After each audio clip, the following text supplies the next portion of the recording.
Ceci est un livre audio autogénéré par Google. Première partie. Identité nationale, citoyenneté et centralisme étatique. Moitié français donc et moitié libanais? Pas du tout. L'identité ne se compartimente pas, elle ne se répartit ni par moitié, ni par tiers et ni par plage cloisonnée. Amin Malqltf, les identités meurtrières. Chapitre 1. À propos des équilibres identitaires. Mais à trop rêver nos identités, n'avons-nous pas entraîné nos peuples dans des enfers? Henri Lopès, ma grand-mère bantoue et mes ancêtres les Gaulois. La question de la gestion des équilibres identitaires et aspirations socio-économiques apparaît comme l'une des problématiques fondamentales des transitions démocratiques en Afrique. Dans le cas angolais, l'une des pierres d'achoppement du processus politique de 3 décennies d'indépendance aura sans doute été le problème de ceux que l'on appelle regressados. Autrement dit, les citoyens angolais nés ou ayant vécu de longues années d'exil dans l'ex-république du Zaïre et rentrés après l'indépendance, leur place dans la société angolaise, et la question identitaire qui sous-tend la controverse de leur appartenance à l'ensemble national angolais. Mais la longue guerre postcoloniale, qui s'est achevée dans ce pays en 2002, et surtout sa généralisation après les premières élections démocratiques, en 1992, ainsi que toutes les complications des relations intercommunautaires qui en ont découlé ont élargi le débat identitaire, suite notamment aux accusations de massacres de caractère ethno-régional imputées, à tort ou à raison, au régime du MPLA. C'est suite à ces turbulences politico-militaires post-électorales que j'ai commencé à réfléchir sur les problèmes particuliers que posait le processus de transition démocratique en Angola. En l'occurrence, mon intérêt concernait certes le processus démocratique en soi, mais en particulier la délicate problématique des relations intercommunautaires. Plus concrètement, tout ce qui concerne les droits à la citoyenneté, les droits des minorités nationales, dans un territoire issu d'une colonisation et d'une décolonisation bien particulières, où la construction de la nation est confrontée à une série d'obstacles tenant justement de ces particularités socio-culturelles et communautaires qui font de ce pays un cas bien singulier, 27 ans d'. Une guerre postcoloniale aux multiples facettes, guerre civile, certes, mais également guerre de résistance aux invasions étrangères, notamment sud-africaines, d'opposition entre élites et sensibilités nationalistes aussi vieilles que la lutte pour l'indépendance elle-même, de facteurs d'opposition sur la base de préjugés raciaux, dans un pays multiracial, de divisions et fractures sociales qui finissent par s'exprimer à travers ces préjugés raciaux, ethnoculturels et régionaux, rendant L'. Analyse plus complexe, sur fond de lutte pour les conquêtes socio-économiques. Dans ces luttes, race et classe sociale sont le plus souvent confondues dans le discours social. D'une part dans le discours des couches marginalisées par le processus socio-économique global en cours dans ce pays depuis l'indépendance, tout particulièrement depuis le processus d'ouverture politique et économique initié à la fin des années 1980, d'autre part dans le cadre des luttes au sein même de L'. Élite noire angolaise, confrontée à la concurrence sociale et aux privilèges dont sont censées bénéficier les élites blanches et surtout, métisses de l'ensemble national. Tant que dura le monopartisme, ces questions furent étouffées sous le manteau d'un discours identitaire et sémantique monolithique, la fameuse angolanidad, angolanité, dont semblaient cependant exclus certains citoyens nationaux aux origines et racines territoriales indubitables, mais constamment mis en cause par d'autres. Cette situation est soutenue et justifiée par un discours téléologique qui donne encore, de la nation angolaise une vision volontariste et déformée. Déformée dans la mesure où elle déniait l'existence de conflits identitaires, même limités, et justifiait toutes les ébauches de velléités contestataires et critiques à travers le mécanisme classique de transfert de discours symbolique, qui créa des boucs émissaires pour tous les maux dont souffrait et souffre encore la société angolaise. Les boucs émissaires, les ennemis réels de l'Angola à cette époque, étaient d'autant plus faciles à trouver que le pays se trouvait depuis de longues années, plongé dans un conflit effectivement alimenté par des intérêts géostratégiques et politico-économiques étrangers, dans le cadre de la guerre froide et ses prolongements. Une guerre également alimentée par la confrontation hégémonique et idéologique régionale avec l'Afrique du Sud du temps de l'apartheid, et le Zaïre du maréchal Mobutu Sese Seko, l'archi-ennemi du MPLA depuis la lutte armée de libération nationale. La fin du monopartisme et l'introduction d'un processus de démocratisation ont pour ainsi dire libéré ces conflits étouffés. Il n'y a certes pas eu de vote ethnique à proprement parler en 1992, mais comme j'essaye de le montrer plus loin dans le livre, il y eut bel et bien un vote de protestation, par exemple dans les milieux dédits regressados, essentiellement de l'ethnie Congo d'Angola. Ceux-ci se trouvent concentrés majoritairement dans la capitale angolaise, et votèrent en masse non pas pour Holden Roberto, le leader Congo et chef historique du FNLA, Front National de Libération de l'Angola, et son parti, mais en faveur du pire ennemi du MPLA, Jonas Savimbi, de l'ethnie Ovimbundu, et de son parti l'UNITA, Union nationale pour l'indépendance totale de l'Angola. Les raisons avancées par des personnes concernées par ce vote, lors de différents entretiens que nous avons eus, sont illustratives de l'amertume et des rancœurs ressenties dans ce milieu regressado quant à la place qui leur est faite dans la nation angolaise, et dans le concept de l'angolanité. L'expérience du Congo-Brazzaville de ces dernières années, de successives guerres civiles depuis 1993, un pays détruit, un tissu social implosé, avec un bilan global de pratiquement 40 ans de recul en termes de projets de société et de vision du Congo, est illustratif des difficultés générales de tout processus de transition démocratique dans tout le continent africain et ailleurs. Elle montre aussi, et surtout, les difficultés de changement de mentalité, sinon un très grand recul dans ce sens. Elle montre également les ambiguïtés qui rendent difficile la perception par les populations qui ont voté pour les nouveaux gouvernants, du pourquoi de tant de problèmes au nom des changements démocratiques en principe censés, dans le discours de ces mêmes dirigeants et chasseurs de voix électorales, leur apporter plus de liberté et une vie meilleure. Du reste, la conjoncture qui a marqué la fin des années 1990 en Afrique centrale et qui a vu les années angolaises et autres intervenir dans les deux Congos, est une raison suffisante pour parler ici d'une expérience de démocratie armée ou de démocratie milicienne, notamment en ce qui concerne le cas du Congo-Brazzaville, comme j'essaye de le montrer dans le chapitre consacré ici à ce pays. Pour un meilleur encadrement de toutes les questions abordées dans des études de cas concrètes, tant en ce qui concerne l'Angola que le Congo-Brazzaville, j'ai jugé bon de les faire précéder, et pour cause, par des considérations générales sur la question de la démocratie, de la citoyenneté, des formes et structures de l'État national, des droits de l'homme et du citoyen. Ces questions sous-tendent en effet les revendications, critiques, plaintes de mauvais traitements ou exclusions socio-économiques, ainsi que les visions et fantasmes sociaux, et les discours qui en découlent. La question de la place de chacun dans la société angolaise globale, par exemple, apparaît en tout état de cause comme centrale. Qui a droit à la nationalité et qui n'y a pas droit ? Une telle interrogation peut paraître relever de la provocation, étant donné qu'il existe une loi fondamentale qui fixe les règles et critères en la matière. Elle se justifie cependant à la lumière des réclamations faites par des citoyens de droit et régissent comme telles par les lois du pays, comme le lecteur s'en apercevra dans la dernière partie du livre. La pratique quotidienne dans les rapports intercommunautaires ne va pas toujours en conformité avec les lois et la constitution de quelque pays que ce soit, et cela n'importe quel citoyen peut en faire l'expérience à un moment ou à un autre, surtout dans un pays avec les caractéristiques de l'Angola, comme souligné ci-dessus. D'où les ambiguïtés à propos des concepts d'angolanidad et de genuidad 3.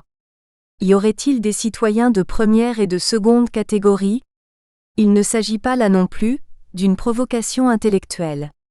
La question de la vision de la place de chaque citoyen dans la société angolaise, en particulier les réclamations et accusations de ségrégation et exclusion sociopolitique et identitaire apparaissent, le lecteur s'en rendra compte dans les prochains chapitres, comme des moments particulièrement denses dans le débat identitaire souterrain qui a caractérisé la vie nationale angolaise de ces dernières années, en tout cas depuis 1975.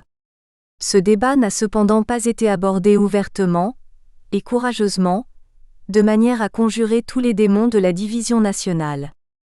Ici se situe sans doute le pire de la question, me semble-t-il. Faire comme si le problème n'existait pas, rendre tabou une question qui a fini par émerger dans les turbulences tant du processus de décolonisation de l'Angola que des controverses engendrées par le processus de démocratisation politique. La guerre d'Angola, entre le gouvernement et la rébellion savimbiste ne saurait certes être honnêtement qualifiée de guerre ethnique. Ce fut une guerre des élites nationataires qui n'ayant pas pu opérer sous la dynamique de la lutte anticoloniale, une congrégation des identités sociologiques et politiques, trajectoires sociales et idéologiques diverses, construites sous et par la colonisation, en était arrivée à des constructions idéologiques fondamentalement antidémocratiques. Et la colonisation est par essence un système d'exclusion multiple, et donc un terreau de discours et pratiques antidémocratiques par nature. Celles-ci se reproduisirent sous d'autres formes, et sous un discours libérateur anticolonial d'abord, avant 1975, et d'exclusion politique mutuelle ensuite, de 1961 à 2002. Il s'avère cependant que cette longue guerre civile, doublée, il faut bien le souligner, faute de quoi on ne saisirait pas toute la complexité de sa dynamique et de ses effets sur le plan régional, de nombreuses invasions étrangères, a ouvert des brèches conduisant à de nouvelles constructions identitaires. L'on ne pourrait impunément noyer celle-ci pendant longtemps, sous un discours globalisant sur une angolanité dont semblent cependant exclus des citoyens nationaux à part entière. Chapitre 2.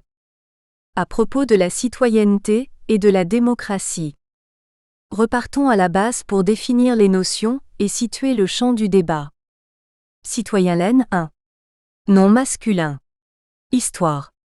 Celui qui appartient à une cité, en reconnaît la juridiction, est habilité à jouir sur son territoire du droit de cité et est astreint aux devoirs correspondants.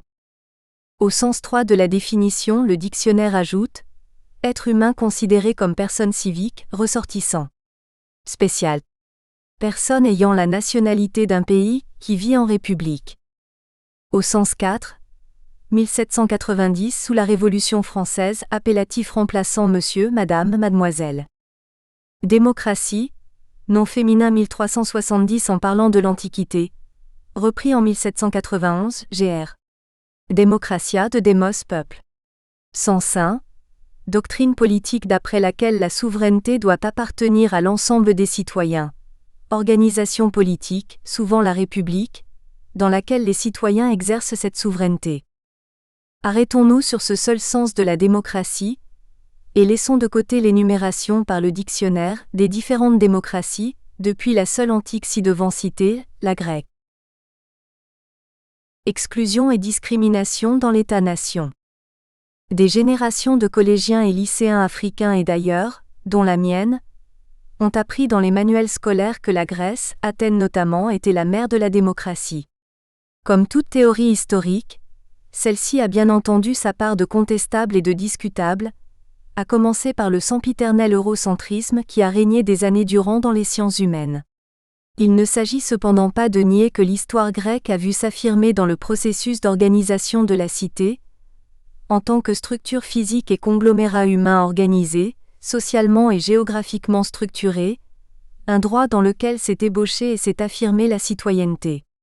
À ce titre, ils sont pionniers dans l'invention de l'idée de citoyen qui ne se confond pas avec l'individu concret ou en d'autres termes l'idée d'un domaine politique distinct de la société formée par des hommes concrets.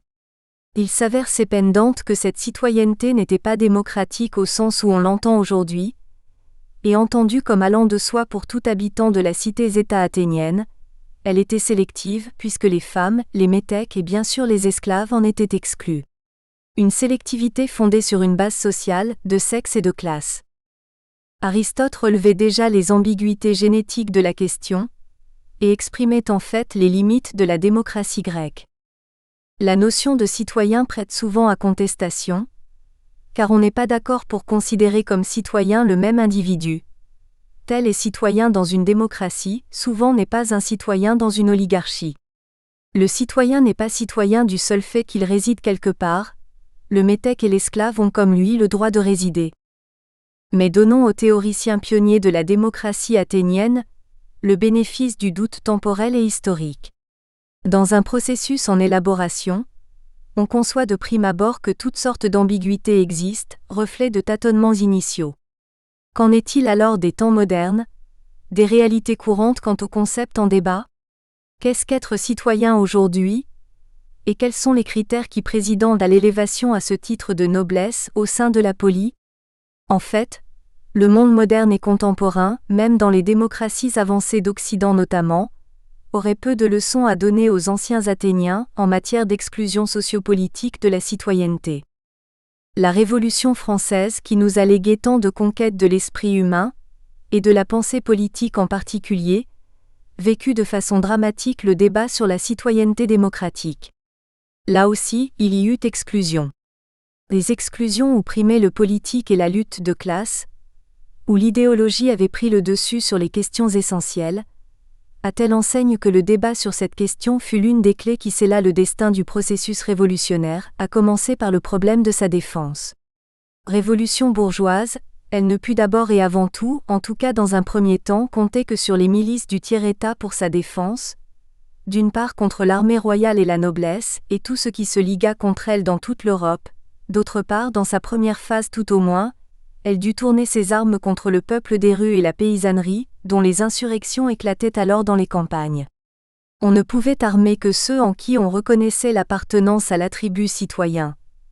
Autrement les armes se seraient retrouvées aux mains des ennemis de classe. Ainsi, la notion de citoyen actif, selon le citoyen Camille Desmoulins cité par Chamat, était-elle restrictive à une catégorie de personnes.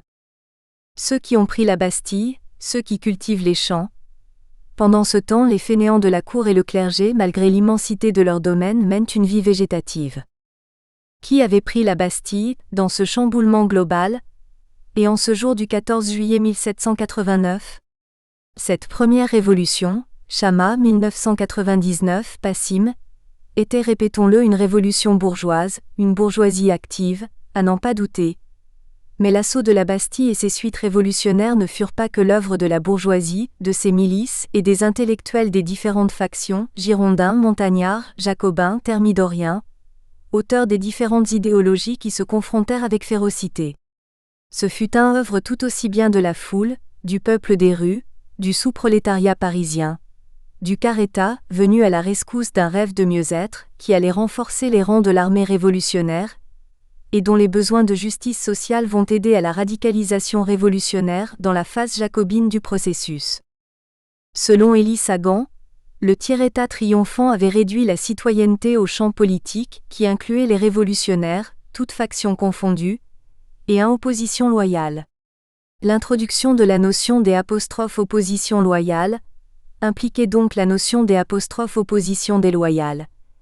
Les composantes de cette dernière, la noblesse, le clergé et ceux qui avaient fui à l'étranger, les émigrés, furent exclus de la citoyenneté nationale, classés dans la catégorie des traîtres à la patrie.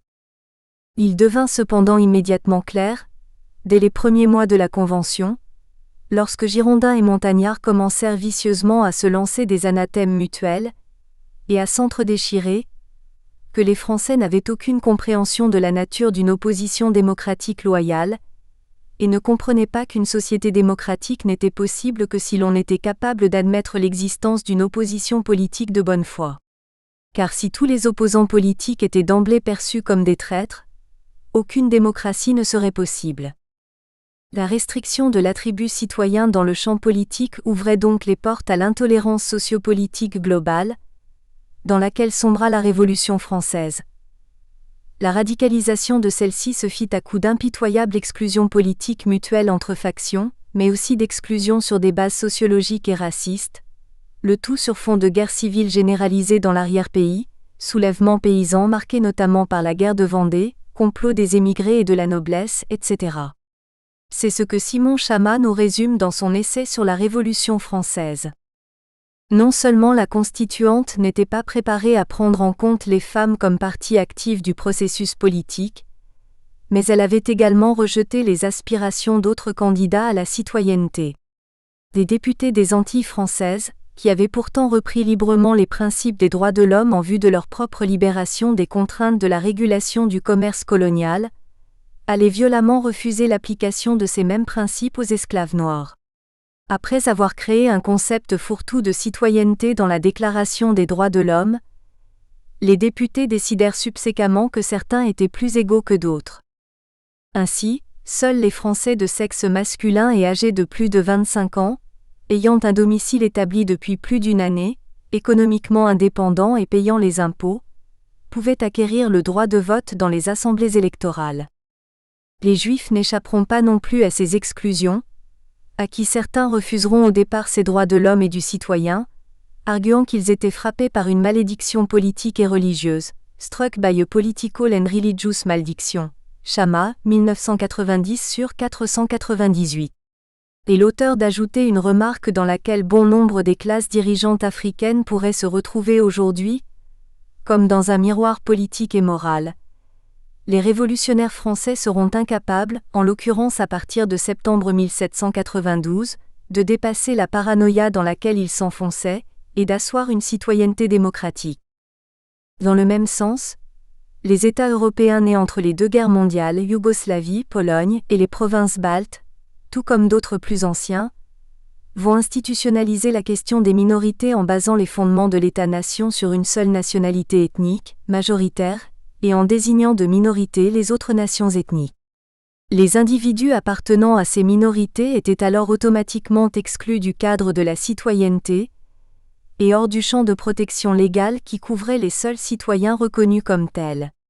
En agissant de la sorte, ces États créaient une dynamique d'exclusion imparable, dans la mesure où tout déni d'appartenance à la citoyenneté nationale ouvrait toutes grandes les portes à des formes plus radicales d'exclusion. C'est du reste ce qui arriva dans une grande partie de l'Europe, tant occidentale que centrale et orientale. Les États-nations, qui ne reconnaissaient pas l'égalité juridique à tous leurs habitants, niaient ainsi un des principes essentiels de la démocratie et n'allaient pas tarder à adopter des mesures non seulement humainement préjudiciables, mais profondément antidémocratiques. Dans l'entre-deux-guerres, les gouvernements invoquaient différentes raisons pour dénaturaliser les individus considérés comme indésirables. Ainsi du Portugal, où une loi fut promulguée en 1916, dénaturalisant tout Portugais né de père allemand, à la Russie bolchevique, en passant par l'Autriche, l'Italie fasciste, l'Allemagne nazie, la France vichiste et les États-Unis d'Amérique, où les Américains d'origine germanique furent persécutés durant la Première Guerre mondiale et ceux d'origine japonaise internés dans des camps de concentration au conflit suivant, etc. Des hommes et des femmes ayant, comme on dirait dans mon village, leur ekundu plasma enterré dans la terre de leurs ancêtres ou simplement de leur naissance, s'en virent exclus et devinrent des apatrides. Cedronio 1994/36. La nationalité et la citoyenneté devenaient ainsi, définitivement une question politique, et non plus du simple domaine ni du jus solis, ni du jus sanguini.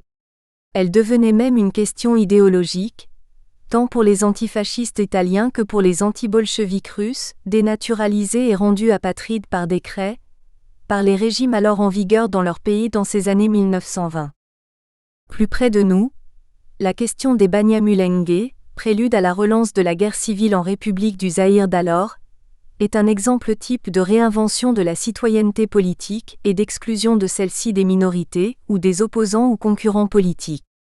Mahmoud Mamdani montre avec minutie comment ce mécanisme d'exclusion de la nationalité civique s'est mis en place. Ce n'est qu'à partir des élections de 1977 que la majorité indigène développa une stratégie identique, afin de contrecarrer la stratégie d'infiltration de la minorité dans l'appareil de sécurité et du parti État mobutiste. La majorité indigène se donna une seule ligne de conduite. Aucun Tutsi ne devait être élu si l'on voulait contrebalancer leur influence. Si d'aventure l'un d'eux était élu, la riposte de la majorité locale était de l'accuser d'avoir manipulé l'élection.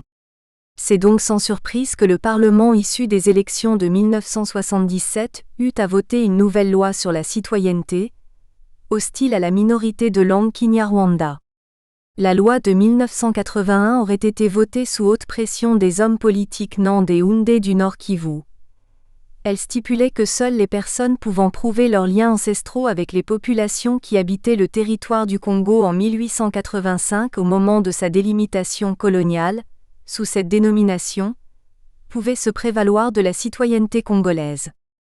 On me pardonnera la longueur de cette citation, tout comme des précédentes.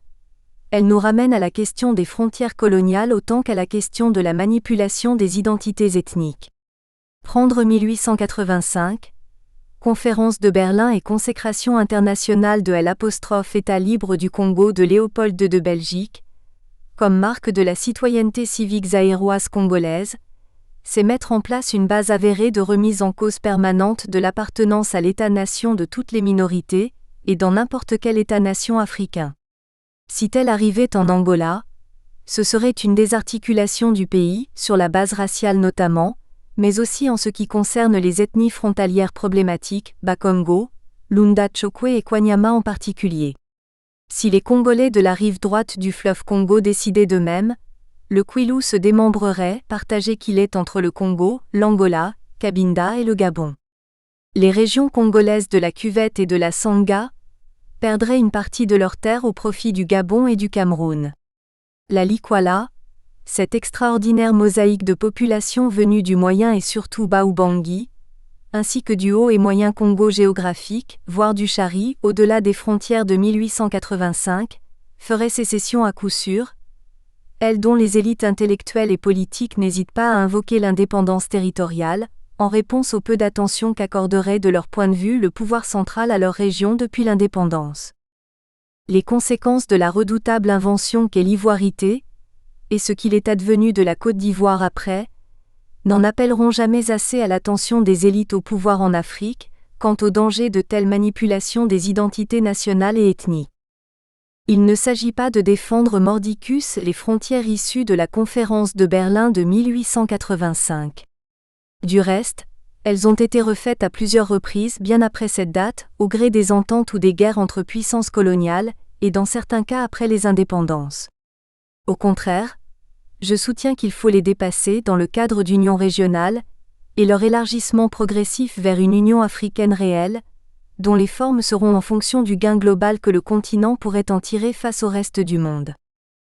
Dans les études de cas qui nous concernent ici, la question des exclusions du champ sociopolitique n'assume certes pas les mêmes dimensions que sous les révolutions françaises et bolcheviques, ni, cela va de soi, les mêmes paramètres historiques et sociologiques, que ce soit entre les transitions démocratiques au Congo et en Angola, ou entre celles-ci et les révolutions françaises et bolcheviques.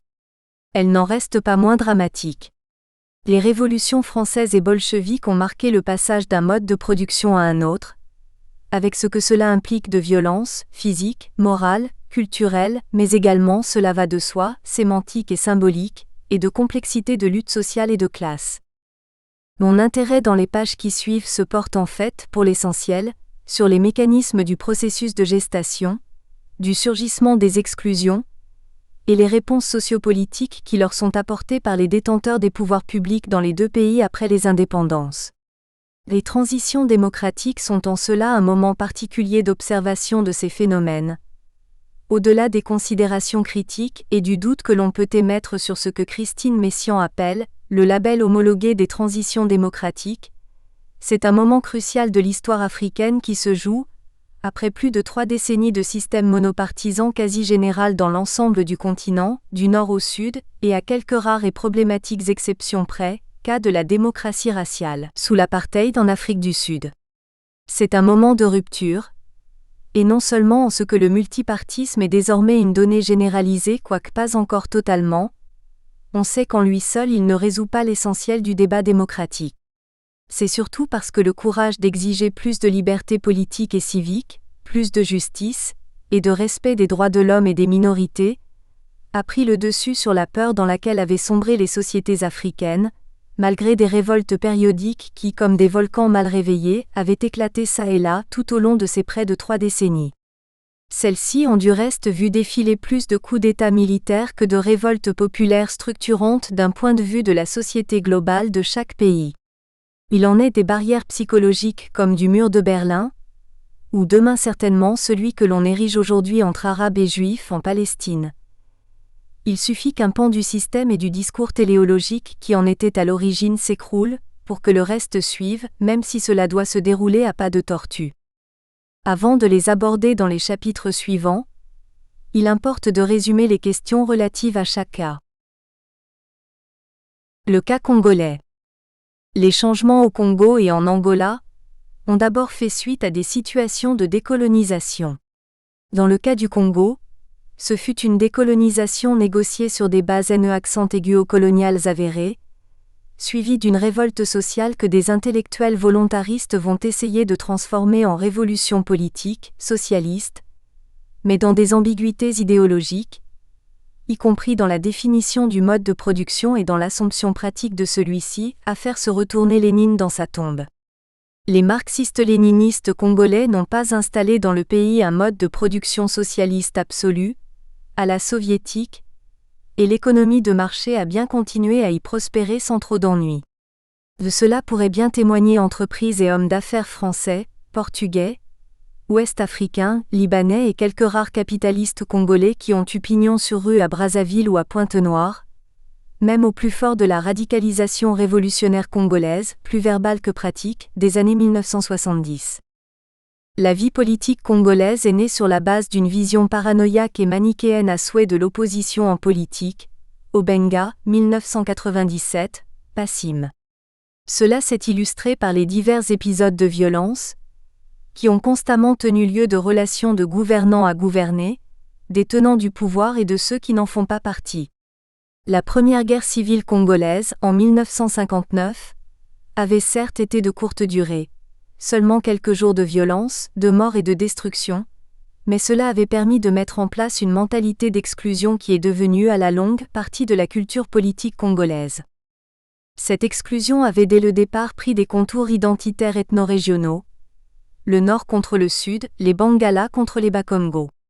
Et lorsque le pouvoir yuliste tombe, comme conséquence d'une insurrection populaire, les 13, 14 et 15 août 1963, l'idéalisation de cette révolution par ceux qui en prendront en charge la dynamique va se faire fort de gommer dans le discours politique ces oppositions, en mettant au centre du pouvoir une notion plus idéologique que sociologique. Le peuple, dont seront exclus ceux qui refuseront de communier aux idéaux révolutionnaires. Après tout, n'est-ce pas des gens du peuple anonymes, venus de tous les horizons du pays récemment indépendant, 15 août 1960, qui avaient un temps mis entre parenthèses les oppositions d'identité politique de 1959 pour renverser 4 ans après, un régime corrompu et haineux accent aigu au colonial avéré? On va alors rebaptiser sous ce vocable certains symboles du pouvoir d'État. Le palais présidentiel deviendra palais du peuple. On va créer des tribunaux populaires révolutionnaires pour juger les déchus de l'ancien régime. Des vocables nouveaux vont faire leur apparition. Certains seront des vocables d'inclusion et d'autres d'exclusion. Les premiers seront exclus les ennemis politiques, réels ou supposés de la Révolution. Entre compagnons politiques, on s'appellera frères, et les exclus seront traités de réactionnaires et agents de l'impérialisme international. Des ennemis il y en eut certes, comme j'essaye de le montrer plus loin. Certains furent imaginaires, et dans leurs conditions humaines victimes de petits et grands règlements de compte, qui furent du reste dénoncés pendant la Conférence nationale souveraine de 1991. Dans ce processus révolutionnaire, l'action politique ne sera plus tellement une question de volonté personnelle, d'adhésion librement consentie du citoyen libre de ses choix, mais une obligation. Ne pas militer, ne pas adhérer et vigileur à la milice politique, ou bien ne pas participer au travail volontaire, au retroussement des manches, l'équivalent des journées rouges sous la révolution bolchevique et autres activités de caractère politique censées pourvoir au bien-être de tous, équivalait à manifester son opposition politique. Pas de neutralité acceptable dans la nouvelle donne politique. Rien de vraiment neuf dans tout cela puisque cette arrière-petite-fille de la Révolution française et petite-fille de la Révolution russe de 1917 venait d'accomplir ce que ses deux ancêtres avaient accompli dans des contextes historiques, certes différents, renverser par une insurrection populaire un régime corrompu, et au nom du bien de tous, mais surtout de la majorité exclue des retombées et des bienfaits de l'indépendance, et que, comme ses ancêtres, LS', était créé un nouveau discours, un langage approprié, un vocable pour chaque circonstance, et emprunté à la saga logomachique léguée par ses mêmes antécesseurs. Rien de neuf, sauf qu'ici, non seulement l'on ne pouvait parler du passage d'un mode de production à un autre, on reviendra plus loin sur le socialisme congolais, mais également parce que entraient en lice des facteurs sociopolitiques propres à un territoire issu d'un processus colonial, un territoire au sein duquel des assemblages humains devaient d'abord s'identifier les uns aux autres sous une identité commune, comme État et comme nation. Et en 1963, on est bien loin du compte. La Conférence nationale souveraine congolaise, sur laquelle on reviendra, va donc bâtir sa légitimité sur tous ses passifs politiques. Le processus était censé remettre le pays sur la voie d'un système multipartisan qu'il n'avait connu que durant un peu plus de 3 ans, si l'on accepte les années de transition de 1958 à 1959, encore sous le parapluie colonial, mais dans une autonomie limitée. Mais ce qui en sortit fut une espèce de marche à reculons vers l'horreur. Le cas angolais. La décolonisation angolaise était déjà, dès avant le 11 novembre 1975, hypothéquée par les très profondes divisions au sein du mouvement nationalitaire angolais. Les choix politiques qui suivirent la prise de pouvoir par le MPLA ont certes eu à prendre une voie plus radicale qu'au Congo, dans un modèle soviétique qui va sombrer dans de dramatiques travers, mais la transition démocratique dut se dérouler ici sous supervision internationale directe. Disons même que, toute proportion et conjoncture historique gardée, on retrouva le phénomène discriminant de 1974 à 1975.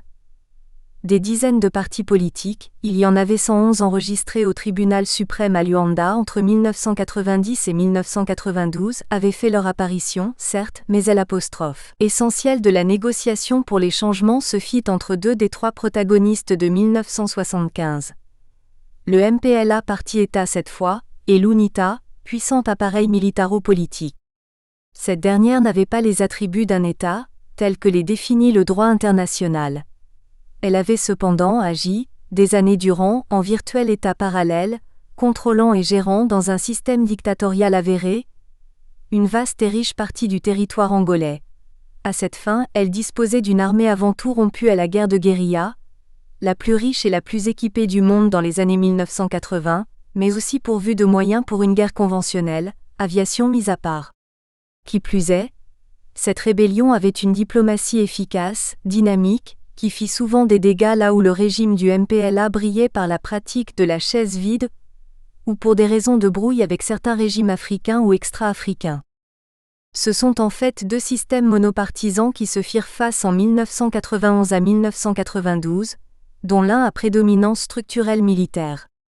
D'une part, le parti-État MPLA sur la défensive, désormais sans le parapluie protecteur du grand frère soviétique ou la présence dissuasive et efficace des troupes internationalistes cubaines, rapatriées depuis 1989, suite aux accords de New York de décembre 1988.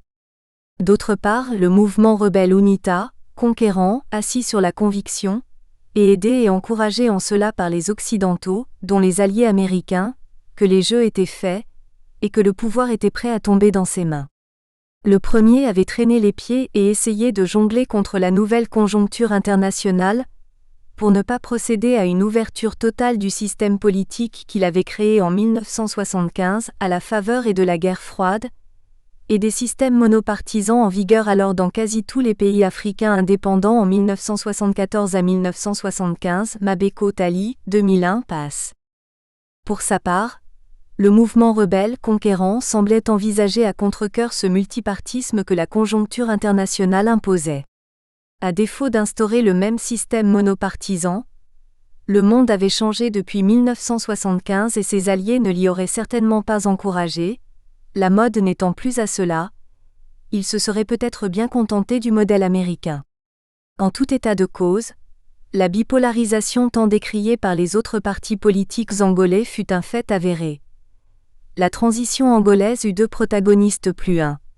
Le parti-État MPLA et le mouvement rebelle UNITA, et une communauté internationale entredéchirée, certes, mais représentée malgré tout par l'ONU, Organisation des Nations Unies, à travers ses différentes missions, UNAVEMI et 2 et MONUA. Et dans l'arrière-cour, une opposition impuissante, dont une partie fut manipulée à souhait par les 2 géants politiques, contribuant ainsi à la fragilisation outre mesure de la transition politique angolaise à ce jour. Dans cette conjoncture, l'accumulation d'éléments d'exclusion fut une note dominante. Elle traduisait d'une part le désarroi d'un pouvoir qui avait perdu le contrôle d'une partie de son système de domination, dont les divers parapluies de ses alliances internationales, et de légitimation politique et historique, une lutte de libération prolongée par une guerre civile mais aussi d'invasion et ingérence étrangère qui sera un formidable bouc émissaire pendant plus de 2 décennies, D'. Autre part, la fin du monopole de la violence, déjà ancienne, se doublait cette fois de la perte du contrôle hégémonique de l'espace et du jeu politique. Mais surtout, il s'est agi de la mise en scène de deux systèmes d'intolérance, sur la base de statuts certes différents. L'un comme État, avec ce que cela implique en termes de responsabilité nationale et internationale, l'autre étant ce que Christine Messiaen appelle un ordre armé, et donc incontrôlable en termes de droit international. Il s'agissait, en somme, de deux ordres agissant sur des bases de revendications légitimistes antagoniques, certes, mais tous deux armés, et se disputant le monopole de la violence. Et dans ce dessin, il disposait d'une capacité presque équilibrée de répression de la différence, en 1991 à 1992 en particulier. Deux ordres qui avaient une gestion identique de l'altérité, bâtie sur le même modèle manichéen de raisonnement. Qui n'est pas avec moi et contre moi. Le cas angolais est donc sans conteste, d'une complexité de loin plus étendue que le précédent.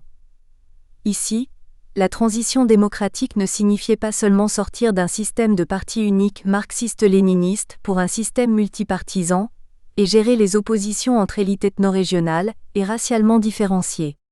Elle signifiait peut-être plus dramatiquement encore solder les comptes d'une autre transition, totalement ratée, celle de 1974 à 1975, avec ses prolongements politico-militaires marqués par une longue guerre civile, doublée de guerres d'invasion et d'ingérences militaires directes étrangères, qui avait fait de l'Angola un terrain de prédilection pour la proxy war à laquelle s'étaient livrés sans merci les deux blocs antagoniques de la guerre froide. Cette première transition fut celle de la mise en pratique des exclusions contenues dans la genèse même du mouvement nationaliste angolais. L'Angola, comme État-nation, naquit en effet sous le signe de l'exclusion, lorsqu'en cette nuit du 11 novembre 1975, Agostinho Neto proclame l'indépendance du pays, il le fait au nom du comité central du MPLA et du peuple angolais. Holden ou Savimbi, qui eux proclament le même 11 novembre 1975 une éphémère République démocratique d'Angola, qui va sombrer en quelques semaines suite aux mésententes, déjà vieilles entre les présidents des deux mouvements, n'auraient pas tenu un autre discours si leurs respectifs mouvements de libération avaient gagné la décisive bataille de Luanda de juillet 1975. Celle-ci, je le rappelle, avait marqué un tournant dans cette course au pouvoir, et permis au mouvement des Agostinho Neto d'accaparer seul le processus de décolonisation et de proclamer unilatéralement l'indépendance quelques mois après. La base de départ de cette exclusion avait la particularité de provenir d'un processus de lutte armée de libération nationale. Or, dans celle-ci, les oppositions entre élites nationalitaires ne furent pas que verbales.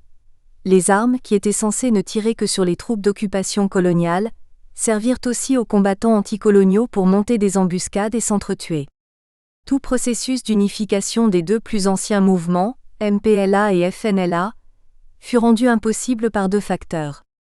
D'une part, des incompatibilités idéologiques et sociologiques entre les élites dirigeantes, d'autre part la trahison avérée et la collaboration de gouvernements africains des pays voisins, qui subordonnèrent la résolution de la question de l'indépendance angolaise, tant à leurs intérêts particuliers qu'aux luttes hégémoniques entre États dans le cadre de la diplomatie continentale. Avant même l'indépendance, donc, il y avait déjà une guerre civile dans la guerre de libération. Plus encore, il y avait déjà exclusion du champ de la nationalité et de la citoyenneté au sein des mouvements de libération.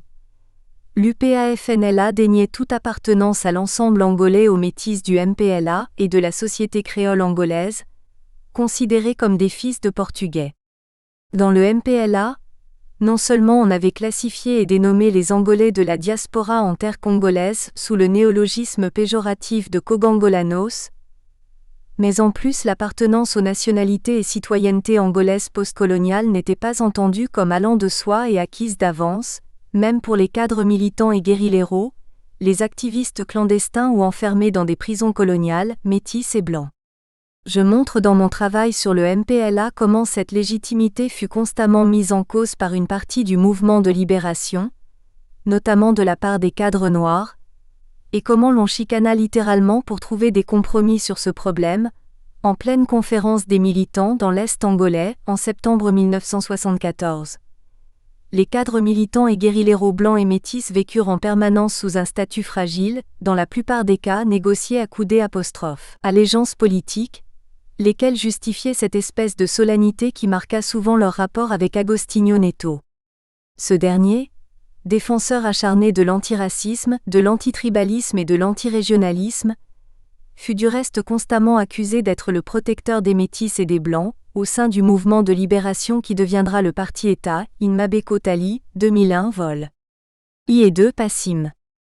Sous la première transition, en 1974 à 1975, les différents accords signés à Nakuru et à Mombasa, Kenya, et à Alvor, au Portugal, janvier 1975, avaient posé les bases d'une entente entre élites nationalitaires angolaises. Voici deux aspects qu'il importe de souligner à tout prix. D'une part, ils furent signés par ceux qui avaient pris les armes contre le colonialisme portugais et se réclamaient de ce fait une légitimité révolutionnaire Mabeko Tali, 2001, volume 2, 101. D'autre part, cette réclamation, posée de forme unanime par les trois mouvements armés à leurs interlocuteurs portugais comme condition sine qua non de tout accord sur la décolonisation, excluait du champ politique et sans rémission toutes les formations politiques pacifiques, selon leur autodénomination à l'époque, qui avaient surgi au lendemain de la chute du régime salazariste au Portugal. Tout au plus leur proposait-on de se diluer dans les structures des trois mouvements armés. La période postcoloniale a connu un accroissement du champ d'exclusion, avec le problème des regressados, ces ex-congangolanos. Leur exclusion du champ de la citoyenneté et de l'angalanidad, donc de la nationalité, par des tranches de l'État-nation complique, au mieux, l'analyse du cas angolais. Chapitre 3. Exclusion et stratégie de survie dans l'État-nation. En fait, les problèmes de la citoyenneté participent autant du développement de l'organisation citadine que du développement d'un processus historique qui va déboucher sur la formation de la nation, dans une relation dialectique et structurante qui en fait les deux pôles d'un même ensemble. En premier pôle, la citoyenneté comme attribut de celui qui appartient à la cité depuis les Grecs. En second pôle, la nation comme résultat de l'appartenance et de l'identification à une même communauté élargie, et à une même entité politique étendue, dont les membres s'octroient mutuellement reconnaissance et légitimité, et une identité globale corollaire, la nationalité. Une telle appartenance et une telle exigence d'élévation au-dessus des différences, culturelles, ethno-régionales, raciales, sociales, etc., font donc de la nation une construction avant tout politique et éminemment volontariste. D'autre part, la nation, une et indivisible, comme entité de référence telle qu'issue de la Révolution française, établit un champ politique ouvert qui en principe implique la large participation de tous ceux qui se reconnaissent en elle, les peuples et les citoyens. Dans le contexte des États-nations, les peuples et les citoyens constituent une espèce de garantie, de caution morale du processus de participation à la vie politique. À l'instar de ce que nous offre l'histoire de l'Occident, les États-nations ne peuvent se construire et se consolider véritablement que dans cette relation d'interdépendance entre citoyenneté et nationalité, entre citoyenneté et droits politiques des nationaux. Il peut arriver cependant que les droits politiques en vigueur dans le territoire national ne soient pas envisagés comme étant les droits politiques de tous, confère supra. En effet, ils ne s'appliquent souvent pas aux étrangers vivant dans ce territoire national, ou aux citoyens nationaux descendants de familles immigrantes, même après plusieurs générations.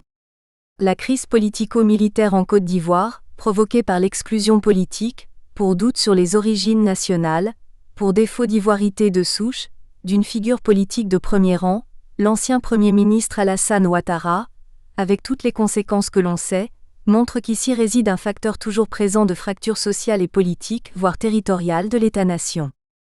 L'autre exemple du même genre est celui de l'ancien président zambien, Kenneth Kaunda, incontestable père de l'indépendance de la Zambie, pays qu'il dirigea pendant 25 ans, qui s'est vu exclure subitement par son successeur, Frédéric Chiluba, du contexte de la citoyenneté-nationalité zambienne de souche, sous prétexte d'être descendant d'immigrants malawites arrivés en Rhodésie du Nord d'alors au début du XXe siècle.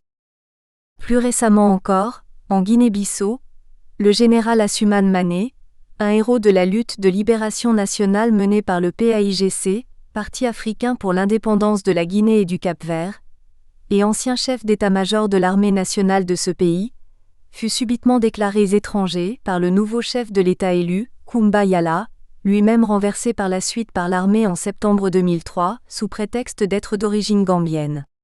Il est vrai qu'Assoumani Mané payait de la sorte, et par sa mort, supposément au combat, face aux troupes fidèles au chef de l'État, ses difficiles relations avec le régime de Kumba Yala. Ce qu'il importe de remarquer ici, c'est une fois de plus l'opportunisme avec lequel, dans tous ces pseudo-conflits identitaires, fomentés et dirigés par des politiques et leurs partisans, de la Côte d'Ivoire à la Guinée-Bissau, en passant par la Zambie, est soulevée la question de l'identité nationale chaque fois qu'est en jeu la lutte pour les places et pour le pouvoir. Même après la mort du président Mobutu, certains organes de propagande du régime de Kabila père, en l'occurrence le site internet Digital Congo, découvrirent que feu le maréchal président était d'origine centrafricaine. Taper sur un mort, même odieux comme le fut de son vivant l'ancien dictateur zaïrois, est bien peu glorieux. Surtout quand la question dépasse le cadre de l'individu pour atteindre et blesser l'identité d'une partie de la population du territoire national. Dans ce cas précis les Ngbandi, groupe ethnolinguistique de l'ex-président du Zaïre, qui plus est d'une région, l'Équateur alors en guerre et sous occupation ougandaise. Et comme monnaie de change, les origines du fils et successeur du MZ Laurent-Désiré Kabila furent rapidement mises en cause par une partie de l'opposition anti-Kabila. Selon celle-ci, le jeune Joseph Kabila serait d'origine tutsi rwandaise et un simple fils adoptif de feu son père. La remise en cause cyclique de la légitimité de la citoyenneté civique nationale, et l'exclusion qu'elle implique automatiquement, de Luanda à Kinshasa, de Brazzaville à Bissau, et d'Abidjan à Lusaka, etc., a ses antécédents historiques en Occident. Il semble tenir d'une dynamique quasi inéluctable dans tout processus de bouleversement sociopolitique. La seule variante réside cependant, me semble-t-il, dans les formes qu'un tel processus prend, sur la base de revendications purement idéologiques et de luttes de classe clairement exprimées et pas du tout biaisées dans certains cas, ou dans une autre forme sur la base du recours au bouclier ethno-régional, comme expression biaisée des luttes de classe. Mais dans ce dernier cas, on le verra plus loin, la seule explication de bouclier de lutte sociale élitaire ne suffirait pas à rendre compte de la complexité du phénomène ethnique. Une fois de plus, la Révolution française, mère de beaucoup de nos rêves actuels de renversement de tout régime censé ne pas répondre aux besoins de la majorité anonyme, nous fournit des exemples évidents de vision parcellaire et restrictive de la citoyenneté. Dans le vaste rêve de revanche historique qui meut la foule des sans-culottes dans les rues parisiennes durant ce bouleversement social, initié par la nuit du 4 août 1789, on a, certes, des ennemis réels. Ceux-ci menacent la patrie et la nation. Ces notions que l'intelligentsia révolutionnaire va cultiver et lancer comme de nouvelles armes de lutte à la meute déchaînée, heureuse de prendre sa revanche et la place qu'on lui a déniée depuis la nuit des temps, et dont la société désireuse de changement en fera ce que Chama appelle Zat Enlarged Political Family, cette famille politique élargie. Mais, au nom de cette patrie et de cette nation, ces deux mythes unificateurs Unifying Myths, selon Chama, 1990/497, on va se forger également d'autres ennemis plus fictifs que réels dans la logique manichéenne de tout processus révolutionnaire. La dévotion à la patrie était supposée être telle qu'elle éclipsait toutes les autres allégeances, à la guilde, la province, l'ordre social ou confessionnel, dans une nouvelle et indéfiniment étendue famille. Mais cette inclusion militante requérait par définition des apports extérieurs, en vue de définir ses propres limites, et de donner aux éléments internes un sens à leur association. Ainsi, toutes les images d'incorporation présupposaient des contre-images de dénégation, les obstinés anticitoyens qui se refusaient à diluer leurs différences dans la communauté révolutionnaire devaient en être exclus. L'héritage de la Révolution française et ses exclusions va du reste se perpétuer tant au niveau de l'empire colonial, les colonisés en étant les principales victimes à quelques rarissimes exceptions près, et encore, qu'à celui de la France métropolitaine elle-même, dont l'exclusion des femmes du droit de vote notamment fut longtemps la plus flagrante. L'histoire de la démocratie en France, note Dominique Collat, est marquée par deux types particuliers d'exclusion de la citoyenneté politique, laquelle, plus que la citoyenneté économique, le droit de propriété ou la citoyenneté sociale, le droit aux soins médicaux, définit la citoyenneté. Les exemples africains cités ci-dessus montrent l'existence d'une dichotomie entre l'introduction de la notion de citoyenneté dans le champ politique et la définition de la notion de nationalité. Ils montrent surtout que cette relation citoyenneté-nationalité reste problématique et en crise, même si l'on ne saurait limiter cette crise aux seuls pays en voie de développement. Mais dans les cas cités ci-dessus, en particulier la crise ivoirienne, la question dépasse largement la personnalité principale mise en cause, Alassane Ouattara, et le seul cadre de son parti, le RDR.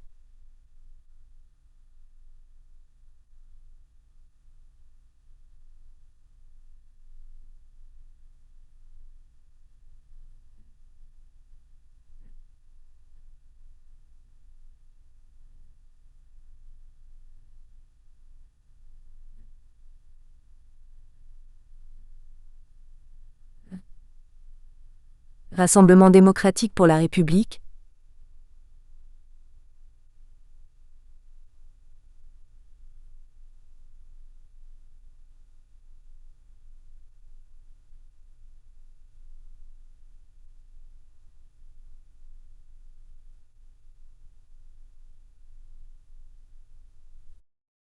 De nouveaux contours de la question de la citoyenneté sont, certes, en construction. La citoyenneté européenne étant une réalité en concrétisation pratique déjà, pour ne pas dire qu'il constitue d'ores et déjà un nouveau défi dans la construction des États-nations. Mais il ne saurait être envisagé avec un excès d'optimisme, comme si les antagonismes de divers ordres, oppositions de classes, chocs d'intérêts économiques et politiques locaux ou d'intérêts d'États nationaux, etc., devaient mécaniquement faire table rase du passé. Ainsi, par exemple, comment vivre son européanité sans que celle-ci ne soit entachée de chauvinisme petit français? Comment les Sud-Africains, demain citoyens de la SADC, Southern Africa Development Community, vont-ils vivre l'ouverture totale de leurs frontières à tous les autres futurs citoyens de la SADC, sans les considérer en même temps comme des envahisseurs et voleurs de jobs, etc. Or, cette dernière question est déjà à l'ordre du jour dans les débats internes sud-africains, quant à l'utilité de l'appartenance de ce pays à la SADC. En même temps, on observe des restrictions sur les permis de travail dans ce pays, dans un souci protectionniste par ailleurs problématique, le manque criant de main-d'œuvre noire qualifiée dans beaucoup de secteurs clés de l'économie du pays, alors même que la tendance de fuite de cerveaux blancs ne s'est pas vraiment démentie ces dernières années. Mais le retour en surface des conflits identitaires et les manifestations d'un haineux accent aigu au nationalisme particulièrement rétrograde, illustrés par les cas en référence, montrent cependant combien est encore long le chemin qui reste à parcourir pour l'affirmation totale d'une identité supranationale, sur la base des projets d'intégration régionale, à l'instar de la CEDEAO, Communauté économique pour le développement des États de l'Afrique occidentale pour l'Afrique occidentale, la CEMAC, Communauté économique et monétaire de l'Afrique centrale en Afrique centrale, ou la SADC en Afrique australe. La récente crise au sein de l'Union européenne, à l'occasion de la question irakienne, a également démontré que même ce processus, qui apparaît pourtant comme un paradigme d'intégration régionale et continentale en ce début du XXIe siècle, est encore bien loin de terminer avec la nation, là où elle est une réalité comme construction identitaire. Jean Daniel, pour sa part, estime à ce sujet que l'heure de la disparition des nations n'est pas encore arrivée. La question est cependant de savoir si ce processus, tel qu'il est suggéré par Jean Daniel, vaut autant pour les puissants États-nations du Nord que pour ceux du Sud.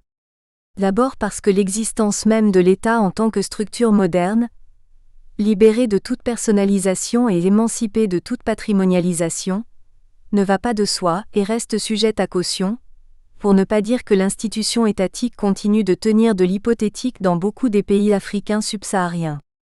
En outre, même pour beaucoup de pays en développement, où une telle émancipation de l'institution étatique est indéniable. Nous espérons que vous avez apprécié cet aperçu. Pour continuer à écouter ce livre audio sur Google Play Livres, utilisez le lien dans la description de la vidéo.